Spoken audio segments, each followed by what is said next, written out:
రేపటితో సుపరిపాలన మొదలై ఏడాది పూర్తవుతున్న సందర్భంగా కార్యకర్తల సమావేశం నిర్వహించిన జనసేన ఎమ్మెల్యే పచ్చకర రమేష్ బాబు మన కూటమి ప్రభుత్వం ఏర్పడి రేపటికి ఏడాది గడిచిన సందర్భంగా పీడ విరిగిడై ఏడాది సుపరిపాలన మొదలై ఏడాది పూర్తవుతున్న సందర్భంగా పోస్టర్ ఆవిష్కరించిన ఎమ్మెల్యే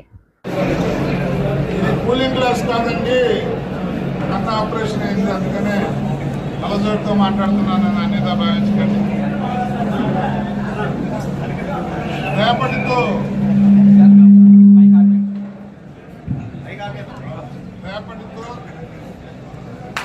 ఎన్డీఏ కూటమి పాలన సంవత్సరం పూర్తవుతా ఉంది. ప్రజాస్వామ్యంలో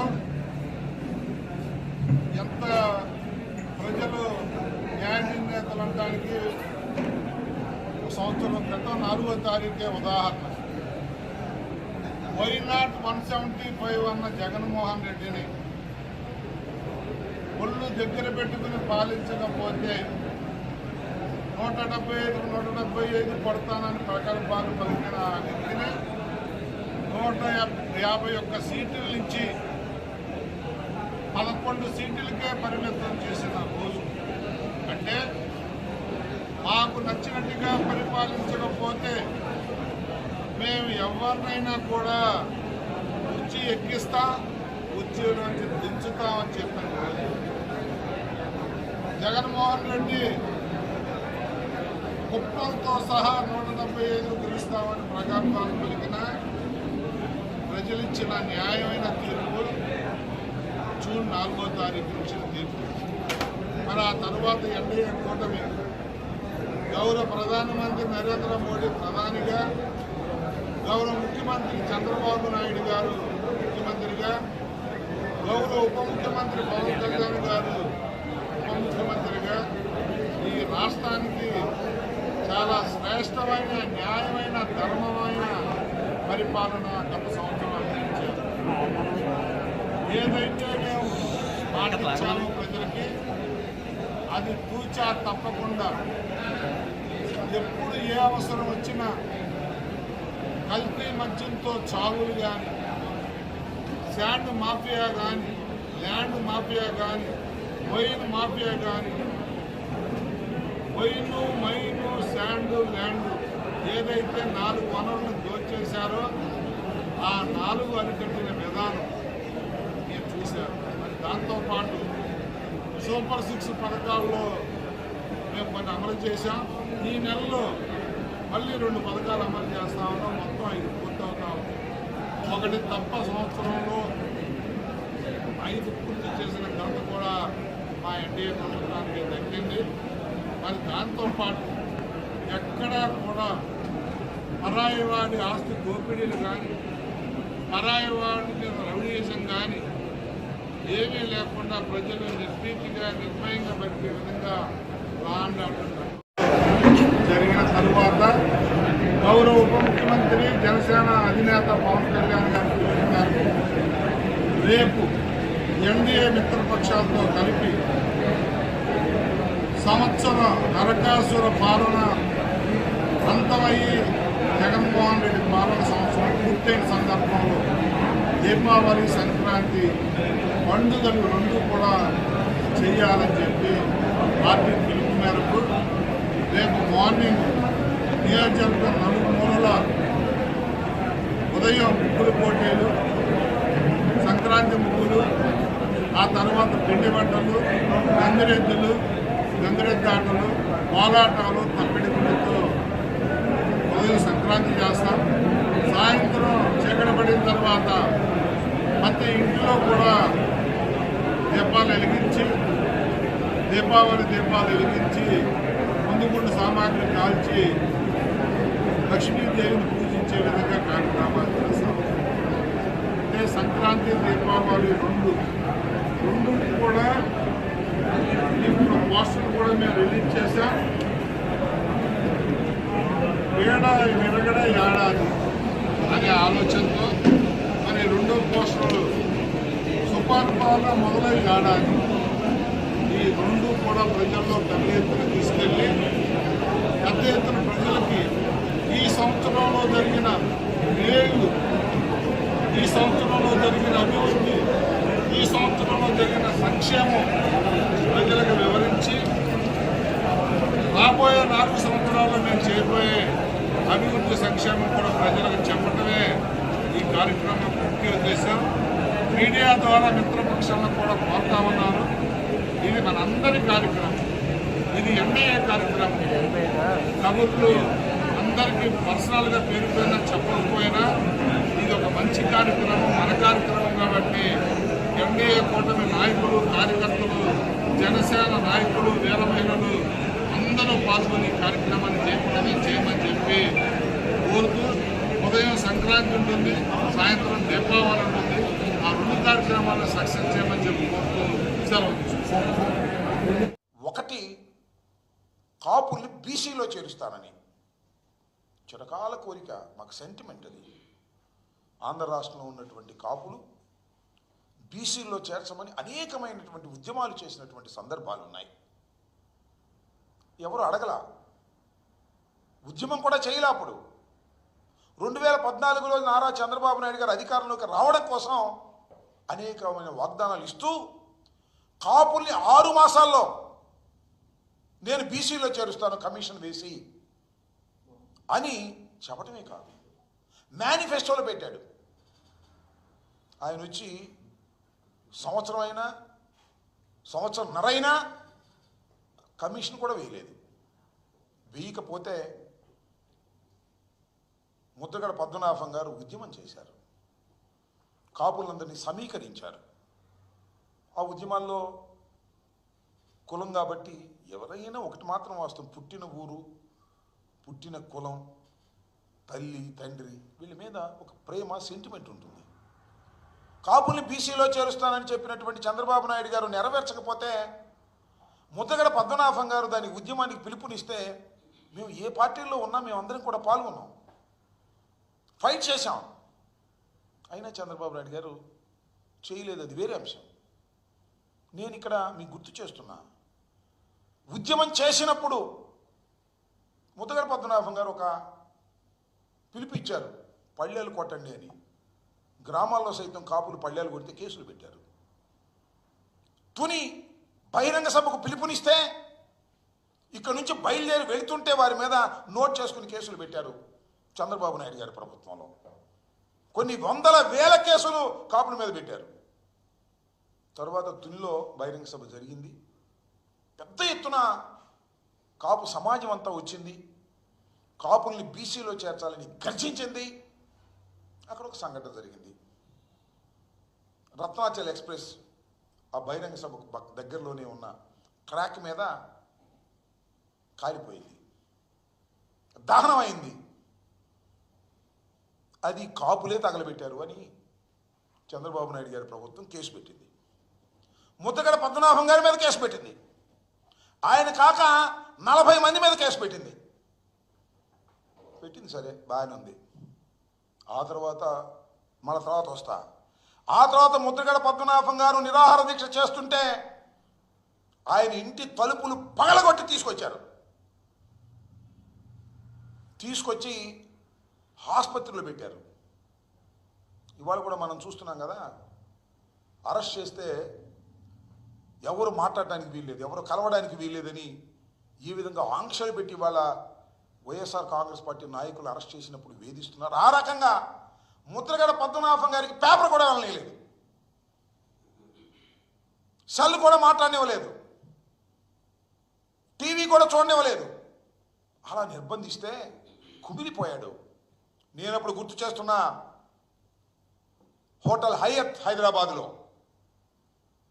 ముద్రగడ పద్మనాభం గారిని ఇలా చేయటం తప్పు అని దాసరి నారాయణరావు గారు, చిరంజీవి గారు, దాసనారాయణరావు గారు చనిపోయి ఉన్నారు, చిరంజీవి గారు, బొత్స సత్యనారాయణ గారు, రామచంద్రయ్య గారు ఇవాళ మాట్లాడి వాళ్ళని సమర్థిస్తా. ఆ రౌడీ షీటర్లు గంజాయి బ్యాచ్ ఎవడైతే ఉన్నాడో వాళ్ళు ఏదో గంజాయి అమ్మటం నేరం కాదు, ఆడపిల్లలను గొడవ చేయటం నేరం కాదు అన్నట్టుగా ఉంది ఇతను చేసేది. వీళ్ళేదో ఒలింపిక్స్లో మెడల్ సాధించిన వాళ్ళని పోయినట్టు పొగుడుతున్నాడు వాళ్ళ గురించి. ఆయన అది చదువుకున్నాడు, వాళ్ళ అక్క ఇది చదివింది, వాళ్ళ చెల్లి ఇది చదివిందని. చదువుకోవచ్చు, కానీ సంస్కారం కావాలి, చదువు కాదు. వాళ్ళు చేస్తున్న పనులేంది? వాళ్ళు ఇచ్చిన కేసుల్లో, వాళ్ళని పట్టుకెళ్ళిన కేసుల్లో వాళ్ళు ఇచ్చిన కన్ఫెషనే ఉంది.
మా ప్రభుత్వంలో కాదు, నీ ప్రభుత్వంలో జగన్ పాలనలో ప్రశ్నిస్తే నేరం అయిపోయింది. ప్రజలు స్వేచ్ఛగా మాట్లాడుకుంటున్నారు, స్వేచ్ఛగా ప్రశ్నిస్తున్నారు, స్వేచ్ఛగా తిరుగుతూ ఉన్నారు. ఈ ప్రభుత్వంలో నువ్వు సొంత చెల్లిని ప్రశ్నిస్తే బయటికి నెట్టింది నువ్వు. నీ లోపాలు ఎత్తి చూపినందుకు బాబాయిని నట్టనెలున నరికి చంపించింది నువ్వు. ప్రశ్నించక ముందే జైలుకి పంపింది నీ సహచరుడుగా ఉన్నటువంటి విజయసాయిరెడ్డిని నీ దగ్గర నుంచి ఎల్లగొట్టుకుంది నువ్వు. నువ్వు ప్రశ్నించడం నేరమని మా ప్రభుత్వంలో మాట్లాడతావు. ప్రజలకు తెలీదా? మంగళగిరి నుంచి తీసుకొచ్చారంట. మంగళగిరికి తెనాలికి ఎన్ని కిలోమీటర్లు అండి? 18 కిలోమీటర్లు. నేరస్తుడు మంగళగిరిలో ఉంటే తెనాల్లో నేరం చేసి మంగళగిరి నుంచి తీసుకెళ్ళడం పెద్ద ఇష్యూవా? నువ్వు హైదరాబాద్ నుంచి రఘురామకృష్ణరాజు గారిని తీసుకొచ్చావు గుంటూరు, అరికాలు కోటింగ్ ఇప్పించావు, కేసులు నడుస్తూ ఉన్నాయి, దానిలో కూడా మరి జైల్లోకి పోతా ఉన్నారు. విశాఖ నుంచి నలందా కిషోర్ని కర్నూలు తీసుకుపోయావు. ఏమి నేరం చేశాడని? కరోనా టైంలో లూడిపాలెం నరేంద్ర గారిని పొన్నూరు నుంచి విజయవాడ తీసుకుపోయావు, రాజమండ్రి పంపించావు. కొల్లూరు రవీంద్ర గారిని మచిలీపట్నం నుంచి రాజమండ్రి పంపించావు. మాజీ మంత్రులు, ఎమ్మెల్యేలు నువ్వు చేసింది. యాక్షన్ అనే సోషల్ మీడియా యాక్టివిస్ట్ని హైదరాబాద్ నుంచి గుంటూరు తీసుకొచ్చావు. అచ్చెన్నాయుడు గారిని మా పార్టీ అధ్యక్షుడిగా పనిచేసిన, ఇవాళ మంత్రిగా ఉన్నటువంటి, గతంలో మంత్రిగా పనిచేసినటువంటి అచ్చెన్నాయుడు గారిని ఆపరేషన్ చేయించుకొని ఉంటే శ్రీకాకుళం నుంచి గుంటూరు నాన్ స్టాప్గా జర్నీ చేయించి ఆయన మళ్ళీ ఆసుపత్రి పాలు చేసావు. నువ్వు చెప్తావా? మంగళగిరి నుంచి తీసుకుపోయారంట ఒక నేరస్తుని, ఒక గంజాగాడిని. మాజీ ముఖ్యమంత్రి సిగ్గుండాలి కదా, నువ్వు మాట్లాడే ప్రతి మాటకు కూడా కొంచెం వాల్యూ ఉంటుంది. ఒక హోదా, ఒక స్థాయి ఎలగబెడితే సమాజంలో మన మాట కొంచెం విలువ ఉంటుంది. అది పోగొట్టుకుంటే ఎట్లా? కొట్టే అధికారం పోలీసులకి ఎవడిచ్చాడట? లేదంటున్నాడు. లేదనే మేము చెబుతున్నాం, ఎవడో సమర్థించట్లా. పోలీసులు కొట్టే అధికారం ఉందని మేము చెప్పట్లా. కానీ నీ సంగతి నువ్వు చూసుకో. మాస్క్ పెట్టుకోలేదని చెప్పి కిరణ్ అనే యువకుడిని చీరాల్లో కొట్టి చంపేశారు మీ పోలీసులే. డాక్టర్ సుధాకర్ నిన్ను ప్రశ్నించారు. స్థిరమైన గవర్నెన్స్ ఇచ్చేదానికి కట్టుబడి ఉన్నాము. ఆర్థిక పరిపాలన ఇచ్చే మంచి ప్రభుత్వం అది. ఖచ్చితంగా తప్పులుంటే సరిదిద్దుకుంటాము, కరెక్ట్ ఉంటే ఇది కాదు మీరు చెప్పింది తప్పు అని ఖచ్చితంగా గర్వంగా మీకు చెప్తాం. నిన్న మీరు ఒక బేసిక్గా నాలుగు ట్వీట్లు వేశారు, చాలా ఉన్నాయి. దాంట్లో బేసిక్గా ఉంటే గవర్నమెంట్ యొక్క అప్పులు జిఎస్డిపి కంటే ఎక్కువైపోయినాయి ఇన్ పర్సెంటేజ్ టర్మ్స్ అని. మీకు ఎవరు రాయించారో? ఆ పాత సోమయాజుల కొడుకు ఇంకా ఉన్నారో? లాస్ట్ టైం ఏదో మీరు ఆయన స్పెషల్ సెక్రటరీ ఫైనాన్స్ అంటూ పెట్టుకో ఉన్నారు, ఆయనే మాట్లాడుతుంటారు, మీకు ఆపోజిట్గా కూర్చొని నీ కాగితాలు అందిస్తూ ఉంటారు. ఆయనే ఇచ్చారో తెలియదు. కానీ అదేవిధంగా జిఎస్డిపి పర్సంటేజ్ రెవెన్యూ డెఫిసిట్ ప్రకారం ఎక్కువైంది. సో తీసుకున్న అప్పులు క్యాపిటల్ ఎక్స్పెండిచర్కి వాళ్ళలేదు. అదేవిధంగా ఫిజికల్ డెఫిసిట్ జిఎస్డిపిలో ఎక్కువైంది. సో ఈ 4 మీరు ఇచ్చిన మేజర్ అభియోగాలు అంటారు, ఏమంటారు చెప్పండి. ఓకే, మొట్టమొదటిగా జగన్మోహన్ రెడ్డి గారు స్పష్టంగా ఒక్క విషయం మాట్లాడుకుందాం. స్టేట్ ఓన్ ఇన్కమ్ అంటే రాష్ట్రం సొంతగా సంపాదించుకున్న ఇన్కమ్. రాష్ట్రం సొంతగా సంపాదించుకున్న ఇన్కమ్ ప్రకారం చూస్తే 2024 జూన్లో మీరు మాకు అధికారం అప్పగించేసి వెళ్ళిపోయిన టైం నుంచి మొన్న మార్చి పూర్తయిన దాకా ఈ 10 నెలల్లో, ఇంకా చెప్పాలంటే ఏప్రిల్ మేలో మీరే అధికారంలో ఉన్నారు. ఆ 2 నెలలు కూడా వేసుకుంటే మేము దాదాపు మీకంటే 10,000 కోట్ల రూపాయలు ఎక్కువ సంపాదించాం. 10,000 కోట్ల రూపాయలు మీకంటే ఎక్కువ సంపాదించాం. యూ కెన్ చెక్, మీరు ఇచ్చిన క్యాగ్ రిపోర్ట్లో మీరు చెక్ చేసుకోవచ్చు. స్టేట్ ఓన్ ఇన్కంలో ఏమేమి వస్తాయంటే బహుశా మీరు ఆయన రాయిచ్చుంటారు, మీరు పెద్ద చూసుండ్రా అవన్నీ. ట్యాక్స్ రెవెన్యూలు ఏమొస్తుంటే జిఎస్టీలు వస్తాయి, stamps, land revenue, sales tax, excise, state share of union taxes, ఇవన్నీ రాష్ట్ర సొంత ఆదాయంలో వస్తాయి. ఇది మీరున్న 23-24 మార్చి దాకా మీరున్న టైంకి 131,632 కోట్లు, 131,632 కోట్లు. ఈ 12 నెలల్లో మేము ఉన్నది యాక్చువల్ 10 నెలలే, మీరున్న 2 నెలలు కూడా ఇంకేం చేయలేం కదా, అక్కడ ఏమి ఇన్కమ్ లేకపోయినా తీసుకోవాల్సి వచ్చింది మాకు. 141,515 కోట్లు అంటే దాదాపు 10,000, దాదాపు కాదు కరెక్ట్గా 10,000 కోట్ల రూపాయలు మీకంటే ఎక్కువ సంపాదించాం. ఏ బేసిస్ మీద మా ఆర్థిక నిర్వహణ బాగాలేదంటున్నారో మాకు అర్థమే కావట్లేదు. మీరు ఒక్కసారి మీరు ఇచ్చిన క్యాగ్ రిపోర్ట్లు, ఒక్కసారి క్యాగ్ రిపోర్ట్ని చూసుకోండి దయచేసి. ఆ సోమయాజులు గారి కొడుకు ఇచ్చింది ఇష్టం వచ్చిన చదివేయకండి, దాన్ని బేస్ చేసుకొని రాయకండి. మీకేమన్నా తెలిస్తే అర్థమైతే నిజంగా ఆర్థిక నిపుణులు ఎవరు ఉంటే వాళ్ళని సంప్రదించి రాయండి. మీకంటే గత సంవత్సరంతో పోలిస్తే మేము వచ్చిన 10 నెలల్లో మేము 10,000 కోట్ల రూపాయల అదనపు ఆదాయం సంపాదించింది వాస్తవం. From 1,31,000 change crores to we have come to 1,41,000 change crores. ఇది వాస్తవం. అప్పులు మీరు మీ యొక్క లాస్ట్ సంవత్సరంలో 61,789 కోట్ల రూపాయలు అప్పులు చేశారు. మేము అధికారంకి వచ్చిన 10 నెలలు, ఆ 2 నెలలు కూడా ఆర్థిక సంవత్సరంలోకి వస్తుంది కాబట్టి లాస్ట్ ఏప్రిల్ మే తప్పదు కాబట్టి మొత్తం అప్పు మేము చేసింది 81,615 కోట్లు. 81,000 అంటే మీకంటే 20,000 కోట్లు అప్పు చేశామని గర్వంగా చెప్పారు. మీరు ఏదో కనిపెట్టేటట్టు కొండందో ఏదో కనిపెట్టినట్టు చెప్పారు. మర్చిపోయింది ఏంటంటే మీరు ఏప్రిల్ మే నెల ఆఫ్ 2024 అంటే అధికారం చివరి 2 నెలల్లో మీరు 22,000 కోట్ల రూపాయలు అప్పులు చేశారు. పోతూ మనం ఎట్టా అధికారం రాము కదా, ఎంత అయితే అంత చేసేస్తామని 2 నెలల్లో 22,000 కోట్ల రూపాయలు అప్పులు చేశారు. ఆ 22,000 కోట్లు మా దాంట్లో నుంచి తీసేస్తే ఈసారి మీకంటే అప్పులు తక్కువ ఉన్నాయి. విషయం వెన్నుపోటు కాదా అని అడుగుతూ ఉండా. మరీ ఈ ముఖ్యమంత్రి జగన్మోహన్ రెడ్డి గారు, మాజీ ముఖ్యమంత్రి గారు సొంత చెల్లెల ఆస్తులు లాక్కొని మరి చెల్లెలను నడి రోడ్డు మీద వదిలేసినట్టు వెన్నుపోటు కాదా అని అడుగుతూ ఉండా. మీ చిన్నాన్న వైఎస్ వివేకానంద రెడ్డిని వెన్నుపోటు పొడిచి హత్య చేసిన హంతకులతో నువ్వు తిరుగుతూ సునీత మీ చెల్లెలను నడి రోడ్డు మీద వదిలేసినప్పుడు అది వెన్నుపోటు కాదా అని అడుగుతూ ఉండా. ఈ విధంగా చూస్తే అన్ని రకాలుగా వ్యక్తిగతంగా వెన్నుపోటు పొడిచిన చరిత్ర మీది. ప్రజలు అధికారం ఇస్తే 5 సంవత్సరాలను ప్రజలను వెన్నుపోటు పొడిచిన చరిత్ర మీది. ఒక్కసారి మీ 5 సంవత్సరాల అధికారంలో వచ్చినప్పుడు పరిస్థితిని చూస్తే ఏమి హామీలు ఇచ్చావు, ఎంతవరకు వెన్నుపోట్లు పొడిచావు. ప్రజలను మొదటి సంవత్సరంలోనే మద్య నిషేధం అని చెప్పి అధికారం లేకొచ్చి మద్య నిషేధాన్ని కూడా అమలు పరిచి ప్రజలను వెన్నుపోటు పొడిచిన విషయం వాస్తవం కాదా? నాసిరకం మద్యాన్నంతా అమ్మి ప్రజలను అనారోగ్యం పాలు చేసి వాళ్ళ మరణాలకు కారణం ఈ వైఎస్ జగన్మోహన్ రెడ్డి ప్రభుత్వం కాదా? ఇది వెన్నుపోటు కాదా అని అడుగుతూ ఉండా. ఈ విధంగా హామీలిచ్చి వెన్నుపోటు పొడిచిన 5 సంవత్సరాల నడిపిన ప్రభుత్వం మీది. మళ్ళీ ఈరోజు కొత్తగా ఈ తెలుగుదేశం ప్రభుత్వం ప్రజాస్వామ్యబద్ధంగా అధికారంలోకి వచ్చి 1 సంవత్సరంలోనే 70% హామీలు అమలు చేసిన ఈ ప్రభుత్వం మీద మీరు వెన్నుపోటు దినంగా ప్రకటిస్తారా? వెన్నుపోటు అనేది మీ పేటెంట్ రైట్స్, మీతోనే ప్రారంభమైంది. ప్రతి అంశంలో నీ వ్యక్తిగత జీవితంలో వెన్నుపోట్లే. ప్రజలకు 5 సంవత్సరాలు అన్ని రకాలుగా కూడా వెన్నుపోటు పొడిచిన ప్రభుత్వం ఏదైనా ఉందంటే అది వైఎస్ఆర్ కాంగ్రెస్ ప్రభుత్వం అని చెప్పి, అది జగన్మోహన్ రెడ్డి గారు తీసుకున్న పేటెంట్ రైట్ అని చెప్పి ప్రజలకు మీ ద్వారా తెలియజేస్తూ ఉండా. ఆస్తి కోసం చెల్లెల్ని, అదేవిధంగా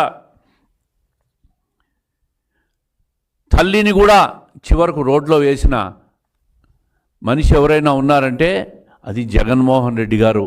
ఆయనే ఒక పెద్ద వెన్నుపోటుదారుడు. మళ్ళీ ఈరోజు వెన్నుపోటు అని చెప్పి కొత్త డ్రామాకు తెరలేపినావు. అదేవిధంగా మెగా డిఎస్సి అన్నావు. 5 సంవత్సరాల్లో ఒక్కసారైనా డిఎస్సి పెట్టావా అని చెప్పి అడుగుతూ ఉండా. ఈరోజు కూటమి ప్రభుత్వం వచ్చిన తర్వాత 16,000 పైచిలకు డిఎస్సి పోస్టులకు నోటిఫికేషన్ ఇచ్చి జూన్ నెలాఖరు లోపల భర్తీ చేస్తామన్న ఈ ప్రభుత్వ చిత్తశుద్ధి ఇది వెన్నుపోట. 5 సంవత్సరాల్లో మెగా డిఎస్సి పెడతానని చెప్పి అధికారంలోకి వచ్చి అమలు చేయకపోవడం వెన్నుపోట అని చెప్పి నేను అడుగుతూ ఉండా. అన్నా క్యాంటీన్లను రద్దు చేసి మరీ పేదవాడి పొట్టను అన్నం తండి లేకుండా చేసిన నువ్వు అది వెన్నుపోటు కాదా అని అడుగుతూ ఉండా. బీసీ ఎస్టీ మైనారిటీ సప్లాన్ల నిధులు మళ్లించి సామాజిక న్యాయానికి వెన్నుపోటు పొడిచిన మీరు మళ్ళీ ఇతరుల మీద వెన్నుపోటు